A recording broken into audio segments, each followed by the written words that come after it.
Hey everyone! Today we're working on some vendor stations for the entrance plaza for our miniseries. As a heads up, update 15 went on the public test branch between scenes and this one. So the first build is the old system and the second building is the new system, so the menus and options might look a little different. I wanted to take the opportunity to learn the landscaping and menus while on this miniseries. As you all know by now, I'm not much of a builder, but I am trying really hard to work on it. And looking at these builds, I can see and admit to myself that I definitely have a long way to go. I couldn't quite get the ideas stuck in my head to show in these builds, and I hope that eventually that will change. But if it doesn't, well, at least there's prefabs. Anyways, on the first building, I ended up going with a witchy coffee brew theme, and while working on it, I was thinking to myself, it didn't really fit in with the vibes I was presenting in our entrance, so I ended up filling the area with slightly dense, kind of decaying forest, swampy feeling that I'll try blending with the mushroom forest a little better as we add in the last few buildings and details for the plaza. The swampy feeling will also make it easier to bring our mushroom kingdom sprawling outwards a bit. This way they kind of go together. The idea for this whole park isn't to be specifically fairy themed as a whole, so I'm not too worried if I can't get it to blend perfectly. However, I would like each area to at least tie into the previous area enough to make sense. I ended up making the building out of logs and a wood shingle roof, and you'll see me fighting with the kiosk for a while to stop the back wall from sinking in too far or not enough with the actual building.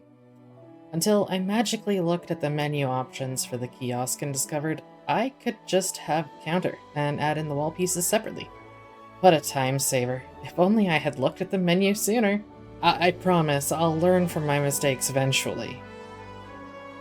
I put up a few decorations and some fencing around the building, and of course trees and some painting on the terrain to make it look murky and kind of decayed. Named it Full Moon Brew. I also put up 2 different lights at the front, not too sure which one I like better. If you have a preference, feel free to let me know. I hope I get braver with my building sooner rather than later. That being said, it turned out pretty good for my first serious attempt at building something like this. For the second building, I had this original idea for the park to be built around this super large, slowly dying tree, but I ended up scrapping that idea, obviously, and when I went to make the second building, I pulled a little inspiration from that first idea, and from the idea of the swampy, decaying area to make it into a large tree that had fallen, and they were using the stump as the kiosk.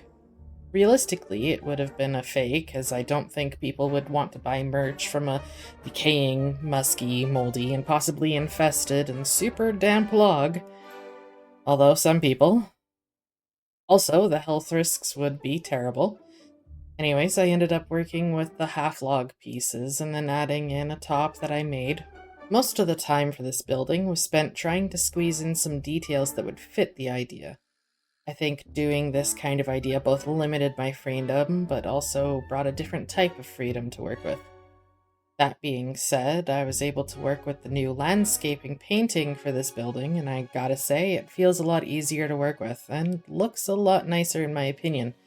It felt really easy to get the way I wanted it to look. I also added in some of the new trees they added from the boreal biome, and they fit in really well, I think. Looking dead and leaning and really high in detail. I even had one enlarged and leaning against the stump. I hope you all are really excited for the next update. I am. And even though we have access to the update now, I'm still not going to start the next series until the official release of the update.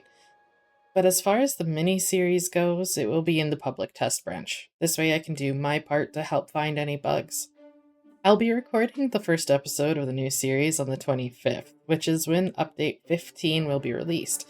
And as long as recording, editing, and rendering, and finally uploading goes, well, the first episode will launch on the afternoon of the 26th. I hope you all join me for it, and now I'll let you all enjoy the rest of this video.